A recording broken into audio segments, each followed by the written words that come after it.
السلام علیکم ناظرین، آپ دیکھ رہے ہیں ہمارے YouTube channel home work centre.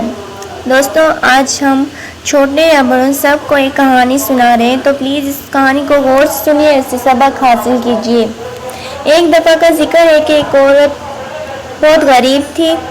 وہ روزانہ گندم کے 2 دانے روزانہ مٹکے میں ڈالا کرتی تھی۔ ایسے ڈالتے ڈالتے کچھ عرصے کے بعد مٹکا ان دانوں سے بھر گیا۔ وہ عورت اس بھرے ہوئے مٹکے کو دکاندار کے پاس لے گئی اور ان دانوں کو بیچ دیا، اور ان پیسوں سے اس نے سودا خرید لیا۔ جب وہ گھر آئی تو اس نے اچھا کھانا بنایا، اور وہ کھانا حلوہ بنایا۔ جب حلوہ تیار ہو گیا تو وہ اسے ڈش میں ڈال کر رکھ دیا اس نے۔ اتنے میں فقیر آیا اور اس نے دروازے پر آواز لگائی کہ بیوی مجھے کچھ کھانے کو دے دو، میں بھوکا ہوں۔ پھر وہ عورت اپنا حصہ اس فقیر کو دے آتی ہے، باقی آدھا حصہ اپنے شوہر کے لیے وہ رکھ دیتی ہے اور آدھا رکھ دیتی ہے۔ جب اس کا شوہر آتا ہے تو وہ اسے کھانا پیش کرتی ہے، تو اس کا شوہر اس سے پوچھتا ہے کہ اس کا آدھا حصہ کہاں ہے؟ تو وہ عورت جواب دیتی ہے، میں نے آج حلوہ بنایا تھا۔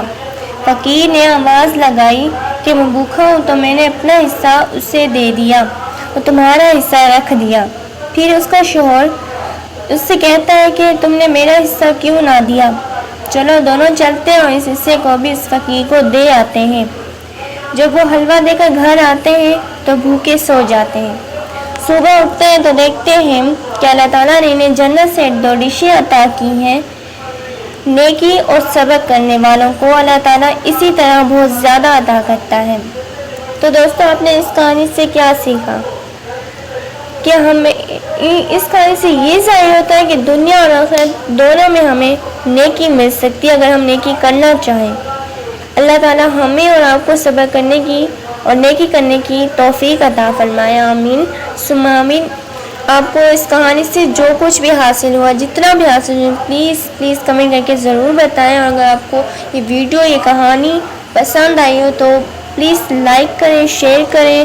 اس کہانی سے کچھ نہ کچھ سیکھیں، غریبوں کی مدد کرنا سیکھیں، نیکی کرنا سیکھیں۔ چھوٹی چھوٹی نیکی کریں لیکن ضرور نیکی کریں، پلیز ٹھیک ہے۔ امید کرتی ہوں آپ کو ہماری کہانی بہت پسند آئی ہوگی اور آپ اس سے کچھ نہ کچھ سبق حاصل ضرور کریں گے انشاءاللہ۔ اللہ حافظ۔